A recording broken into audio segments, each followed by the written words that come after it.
திமுகவுக்கு தற்போது போஸ்டர் என்றாலே பயம்தான். ஒரு பாட்டி மு.க. ஸ்டாலின் போஸ்டர் மீது தனது கோபத்தை வெளிப்படுத்தினார். அது பட்டி தொட்டி எங்கும் பரவி திமுகவின் அஸ்திவாரத்தையே பதம் பார்த்தது. அந்த பாட்டியை தீவிரமாக தேடி வந்தார்கள் தமிழக காவல்துறையினர். அதிலிருந்து திமுகவினருக்கு போஸ்டர் என்றாலே ஒரு கிளியை ஏற்படுத்தி உள்ளது. 2026 சட்டமன்ற தேர்தலுக்கு இன்னும் முழுதாக ஒரு ஆண்டு இருக்கும் நிலையில் தற்போதைய தமிழக அரசியல் களம் சூடு பிடித்திருக்கிறது. தேசிய ஜனநாயக கூட்டணி அதிகாரப்பூர்வமாக அறிவிக்கப்பட்ட நிலையில் திமுக தலைமையிலான கூட்டணியில் திடீரென புயல் வீச தொடங்கி உள்ளது.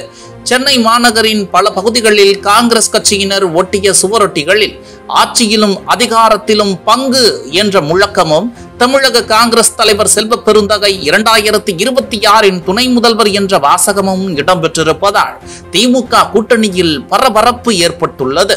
திமுக கூட்டணியில் இரண்டாவது பெரிய கட்சியாக காங்கிரஸ் இருந்து வருகிறது. தற்போது திடீரென திமுக தலைமைக்கு நெருக்கடி தரும் வகையில் தமிழ்நாடு காங்கிரஸ் கமிட்டியின் தலைவர் செல்வ பெருந்தகையின் ஆதரவாளர்கள் சென்னை மாநகரம் முழுவதும் போஸ்டர்களை ஒட்டி பரபரப்பை ஏற்படுத்தி உள்ளனர். செல்வ பெருந்தகையின் பிறந்த நாளை முன்னிட்டு இந்த போஸ்டர்கள் ஒட்டப்பட்டுள்ளன.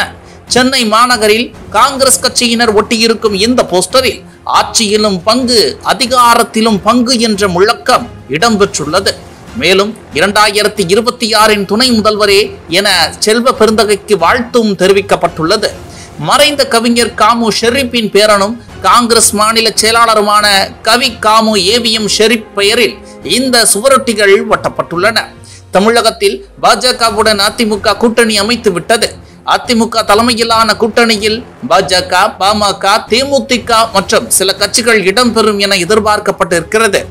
ஏற்கனவே ஜான் பாண்டியன் கட்சி, பாரிவேந்தரின் கட்சி, கிருஷ்ணசாமியின் கட்சி ஆகியவையும் பாஜக அதிமுக கூட்டணியில் இருந்து வருகிறது என்பது குறிப்பிடத்தக்கது.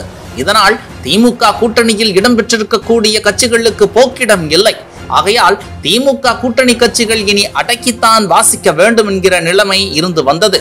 ஆனால் தற்போது விஜய் எனும் போக்கிடம் உருவாகி உள்ளது. தற்போது தேசிய ஜனநாயக கூட்டணி தமிழகத்தில் வலுப்பெற்றிருப்பதால் திமுக தனது கூட்டணி கட்சிகளை சரி செய்ய வேண்டும், சமாளித்துதான் ஆக வேண்டும் என்ற நிலைக்கு தள்ளப்பட்டுள்ளார்கள். ஆனால் உதயநிதி தரப்போ கூட்டணி வேண்டாம், அனுசரித்து போக வேண்டாம் என்ற நிலையில் உள்ளனர்.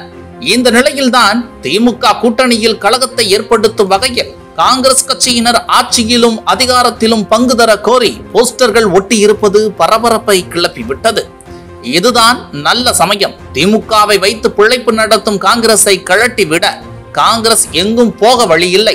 அப்படியே காங்கிரஸ் இருந்தாலும் 10 எம்எல்ஏ சீட்டுக்கு மேல் கொடுக்க கூடாது என உதயநிதி ஆதரவாளர்கள் கொளுத்தி போட துவங்கி உள்ளார்கள்.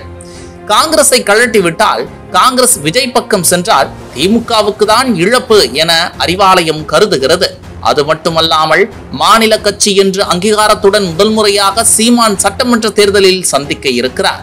இதனால் இந்த தேர்தலில் தனக்கான வாக்கு வங்கியை அதிகரிக்க வேண்டிய கட்டாயம் சீமானுக்கு இருக்கிறது. ஒரு சில தொகுதிகளாவது வென்றுவிட வேண்டும் எனவும் நாம் தமிழர் தம்பிகள் முயன்று வருகின்றனர். ஐவரும் தேசிய ஜனநாயக கூட்டணியில் இணைய வாய்ப்பிருக்கிறது என தகவல் தெரிவிக்கிறது. இதுபோன்ற முக்கிய நிகழ்வுகள், அரசியல் தகவல்களை ஆழமாக மாறுபட்ட கோணத்திலும் அறிந்து கொள்ள மறக்காமல் உங்கள் TNS24 டிஜிட்டல் பக்கத்தை பின்பற்றிக் கொள்ளவும்.